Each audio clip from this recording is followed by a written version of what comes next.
Welcome to your program of choice, Health Affairs on AIT. On the platform, we focus on public health challenges, issues about women and children with a view to find lasting solutions. I am a regular uncle, Ushomowa Dani. Say you welcome. Our focus today is on intersex persons and their rights. It promises to be very interesting, so please don't go away. Stay tuned.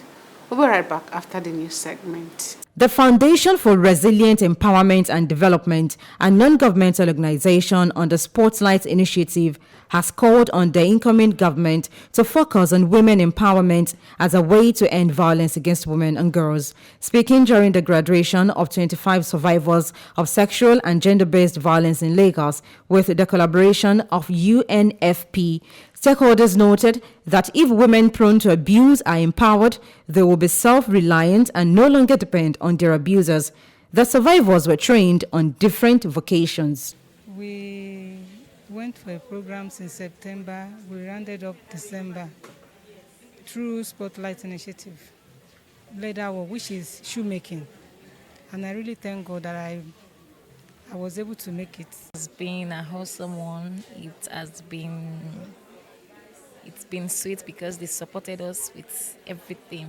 We are actually graduating our third batch on the Livelihood Pathway program we started.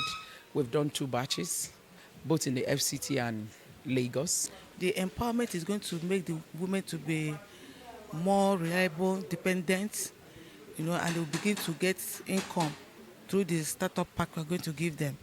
Many of them were a survivor. The World Health Organization, WHO, says the COVID-19 is no longer a global health emergency disease. The Director General, Tedros Ghebreyesus, made this known a few days ago after an emergency committee meeting of the WHO. The deadly virus, which forced the world into a lockdown, claiming over 4 million lives, was declared a public health emergency on January 30, 2020, with the status of a pandemic. According to statistics from the WHO dashboard, the COVID-19 death rate slowed from a peak of more than 100 people per week in January 2021 to just over 3,500 in April 2023. Much of the progress have been aided by widespread vaccination effort. Welcome back.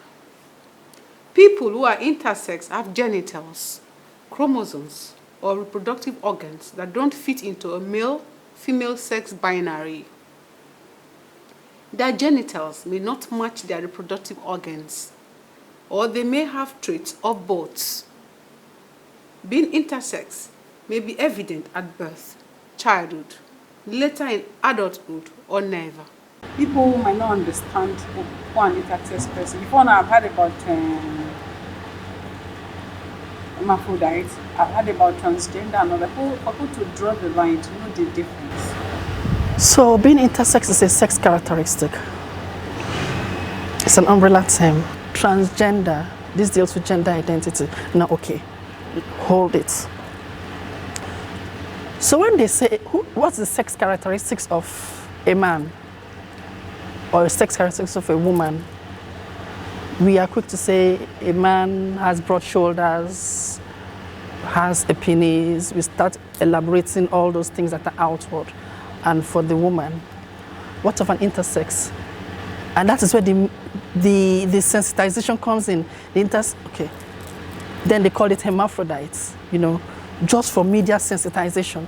And there's this mindset, because of the dictionary in hermaphrodite, they say penis and vagina, and everybody just feels that that is it. Wrong.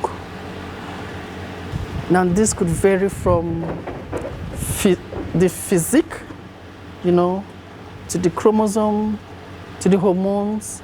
This is deeper. In the past, someone seeing the media, someone writing hermaphrodite on the media, people think, what you already think. You assume that the person has a penis and a vagina and all of that stories. But now the world is evolving. Language is changing. Language is evolving. It's not hermaphrodite, it's intersex. And then these are sex characteristics. There are variations of intersex characteristics. Some persons find out that they're intersex. Have you heard of castasemia? Those days. So Caster Semenya was a South African athlete. She ran for the female group, and then later on was found out that she had testes, internal testes. And this is someone that has a vagina externally, but has testes internally. And let us hold it there. Imagine that kind of person growing up. That person was growing up as a lady. The society had already informed that this person is a lady, and she probably felt that she was a lady. All of a sudden, entered into the male sports, into sports running, not male sports, into running, and then we see the level of the hormones build up. Caster Semenya looks like a man, As I then identifies as a woman, I don't want to misgender Caster Semenya. So those are intersex conditions. But if Caster Semenya didn't do those series of texts, Caster Semenya may never have known. Others, there are different variations. There are people that I made mention of PCOS. Yes. And it would surprise you that is another intersex variation. And some women don't know this. You see them get married to men and they find it hard to even take in. And they don't know that having PCOS is an intersex variation. And the doctors that handle these cases probably may not be aware, or may be aware and may not want to give out such information. I'm using the word, So what am I saying? There are different variations. So that person who is having PCOS does not know that she is having a variation of intersex, being intersex. That person's story, the media has not captured it as intersex. I wear the shoes. I'm one of such persons that wear the shoes of being intersex, growing up in a society that tried to shape me into who I wasn't, until over time I realized that I was different. Everyone knows, we all know ourselves. There's that innate thing within us that knows that there's something unique about ourselves. So I was assigned male at birth, and then over time, being the first child, over time there's this assumption, okay, the child is going to grow up male. But the child doesn't grow up male. The child starts showing characteristics of female. The voice, the physique, everything starts evolving. During puberty, instead of the maleness, there's this female characteristics that so much came out. That gave me cause for concern, because the society has said you are a boy. And because of that, I started questioning myself, what's really going on? I started going for a series of tests, and that's where I realized that I was unique. I don't always like to use the word different, so as not to make it, came to realize that I was unique. And that's where my journey of self-realization came about. This was in my teenage years. Initially, it was it was fun for me. You would see this beautiful boy, very beautiful, and it was not something that I created. It was not something that it was not something I created or carved. It was something that just came out, and I was so happy about it. Until the society starts saying, hey, there's something wrong with you, there's something wrong with you, there's something wrong with you. And I started believing it and started looking at myself, what was really wrong with me? I saw that uniqueness. I went for a series of tests, and it was mentally exhausting. Why? Because it was still new. the media, as at then, had a way they reported these kind of issues. It was reported in a negative light. First and foremost, I was thought of as being gay because, yes, now you were born male. So why? But along the line, when I now started doing series of tests and I saw the intersex conditions in me, they changed it to hermaphrodites. These were things that I was still trying to come to terms with. And then all of a sudden, there's this aspect of my gender identity. Okay, why can't I just let me work on the female aspects, the hormones, the sex characteristics, and let them just remove it. Let them just, do away with that aspect. And I was thinking of surgeries to remove whatever was in me to make me align. And that's where my gender identity comes in. It was not an easy journey because you are finding out some certain things about your gender identity. You're finding out another thing about your sex characteristics. You're finding out a lot about your body. Society tells you as a man, your body should be broad shoulders, deep voice, and all of that, masculinity. But your body is taking another shape even without you controlling it. The society tells you that you're meant to have testes and all of that. But your sex characteristics is showing that you have both testes and ovaries. And it gets you confused.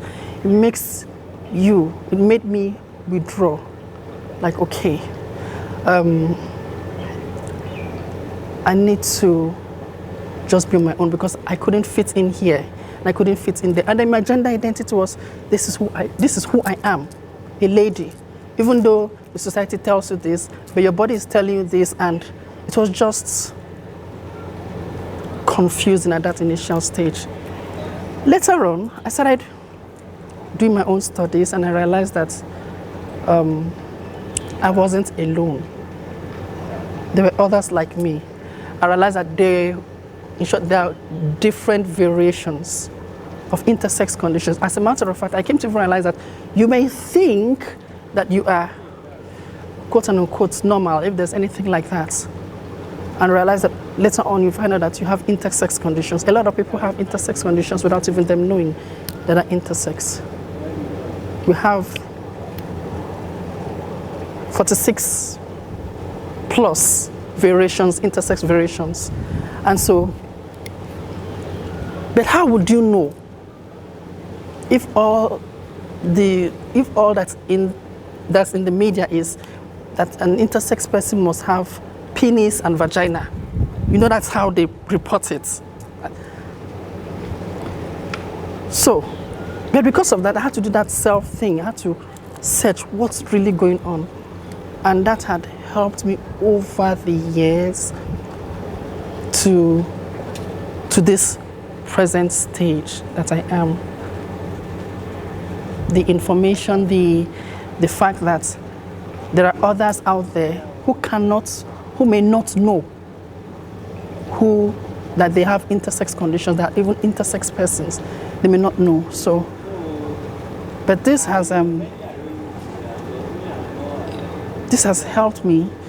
The information gathered about myself over the years, the proof, the facts on ground. There's nothing wrong going for surgery, but the thing is this, nobody should be put under pressure. Nobody should be put under pressure. That's what I said. The society feels that what is normal is that this is a man, a cisgender man, or this is a woman, and all others are abnormal. The question is this: why put somebody under pressure to go for surgery? If they are okay with where they are, that's fine. Over the years, I was surprised that some persons loved me the way I am. Very surprised. Initially, I wanted to go for surgery. Okay. So there was a time I was like, oh, I need to go for surgery and all of that. And I was so stressed up about that. Okay, come on, surgery is money. Let's call it spade a spade. Surgery is millions of naira. And then, that was always depressing. It was affecting my mental health because who would accept me for who I am? That is what the society will project to you. You get? But during that time, I had an interview, and then people started reaching out. I love you the way you are. I don't mind. And when you come to realize that if people can reach out like that, you're not alone. While some people will say, okay, I wish you to do the surgery. I wish you did the surgery. The question now lies with the individual. Do you really want to do the surgery, or are you under pressure by the society to do the surgery? Are there implications of that surgery? So when people say, do the surgery or not do the surgery, I always ask these questions. Are you aware of the implications of the surgery? Why pressurize people to do the surgery? Why not accept? Why are you so interested? Why are they so interested in the genital of this person? How are you sure that this person cannot function properly? Is this a health risk to this particular person? With or without the surgery, nobody should be under pressure. Nobody should be pressurized to go for the surgery or not to go for the surgery. There was a story that came up. This was a long time. 2015. I can't remember the details of that story. But this was a lady that had, she was beautiful, And then they realized that she had, I will look for that story. She had internal testes, and they removed it. Now that thing started making her deformed. It so deformed her. From that moment on, I started asking questions. Why did the doctors feel that it was necessary to remove that? Because they told her that in order for her to function as a woman, she would have to do that. And she took the doctor's advice because it looked better, it looked perfect. When she did it, it deformed her body, it deformed her whole system. And that broke my heart because now she started regretting going for that. In my own case, there was a time when I did that, and my family then said they should pump me with male hormones, let it suppress the female hormones and all of that. And there was a doctor that said, are you thinking about the mental health of that child? Are you thinking about the side effects of the decision that the parent is taking? And so the doctors had to halt it because the child, that is me, was saying, no, I don't want this. Then, as at then, not now, because now my parents love me and all of. Then they said, why don't they pump, this child with male hormones? And so that is where it was. That's where I was left. Okay, we cannot, this child is still under the care of their guardian and all of that. That kind of conflict between me, my guardian, and medical personnel. That kind of thing. It can be very confusing. Well, that gave my body room to evolve over time. That gave my body room to evolve over time. And if probably they had pumped me then to suffer, probably I wouldn't have reached this stage. Probably I would have died because of depression. Probably something would have just happened. That's where it's always for us, for me, intersex person should be allowed to live. Live as if there is nothing wrong with them. Not pointing out, oh, there's this thing. It diverts that attention to that, to that thing that is not even an issue. Let them live to the extent where they now know, okay, they take this conscious effort and say, okay, this is who I am. Most of my friends, I tend to have friends who were within the medical field, advanced. They would look at me and they would know that there was something unique about me. But they will not tell me directly that this is, They will not tell me directly, this is who you are. They just came around to give me that mental support. Anything you need, I'm here for you. Medical friends, but the rest, the larger public didn't understand these issues. Most times I was always picked on, bullied. Always bullied. Because they didn't understand. Their mindset was, if this person is an hermaphrodite, we should see both penis and vagina, you know, that kind of thing. But somehow, the situation was unique. There was a time I tried to inquire spiritually on my own. And I had peace with myself, with my creator. When I use the word my creator, some persons try to say, which kind of, I said, the way you call your creator is also my creator. You have not created anybody before. Until you create somebody, then you can judge me. But if you have not created anybody, then don't judge me. Don't judge the intersex person. Don't judge the trans person. Don't judge, in short, don't judge anybody in as much as you have not created anybody. So when it comes to that spiritual aspect, yes, I went through that journey. There were times I would lock myself in for weeks, months. No one would see me because I was just trying to find out what was it. There was a time I was taken out of Lagos to another strange city in Port Harcourt for deliverance. It was mentally exhausting. That deliverance did not change anything. I was taken to a different place. But when I sit back, this made me stronger spiritually because I got to know my creator. And that creator has made me understand that every one of us are unique. Everyone. The intersex person, the person that is not intersex, that feels they're not intersex, we're all unique.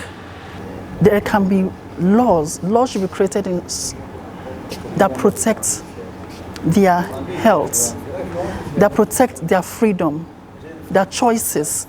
I've heard some doctors say that they do intersex surgeries, baby surgeries. No, there should be policies that protect the rights of intersex babies. There should be policies that protect the rights of intersex persons, irrespective of who they are, their gender identity, and their sexual orientation. And I keep saying it. There should be policies. The society should be willing to embrace people for who they are and not wanting to change or coerce or emotionally blackmail somebody. Now, for people out there who have this challenge, they cannot speak out, they think that they are aliens, they think that they are outcasts. What is your message to them? Love yourself. You are fearfully and wonderfully made. You are unique. You are beautiful. You are handsome. It's easier said than done because probably where you are, the environment that you find yourself, there are lots of biases. There are lots of organizations, there are lots of persons who are willing to embrace you and guide you through that process of self-realization. If you're just joining us, it's Etafe on AIT, and next on the program is our nutrition segment. An aspect of the program where we'll tell you about eating right to stay healthy. Examples of fat include palm oil, groundnut oil, coconut oil, olive oil, fish oil, and vegetable oils such as soybean, canola or rapeseed, corn, safflower, and sunflower oils. Vegetable oils can be converted artificially to trans fats, which are usually used for commercial purposes. Fats in general are sources of energy and vitamins, but are harmful to the heart and blood vessels when consumed in excess. Industrially produced trans fat has no nutritional benefit and is more harmful to the heart and blood vessels because it increases the level of bad cholesterol in the blood. It is recommended to eat minimal fat and oil in your diet and to avoid trans fat. Limit your total fat intake by adopting healthy lifestyle such as steaming or boiling instead of frying when cooking, replacing butter, lard and ghee with vegetable oils such as soya bean, canola, corn, safflower and sunflower oils. eating reduced fat dairy foods and lean meat, or trimming visible fat from meat, limiting the consumption of baked and fried foods, limiting the consumption of baked and fried foods and pre-packaged snacks and foods that contain fat, limiting the consumption of baked and fried foods and pre-packaged snacks and foods that contains trans fats. This is how we wrap it up today. Thanks for staying with us. Please let's do it again same time next week. I'm yours truly, Ushomowa Daniels.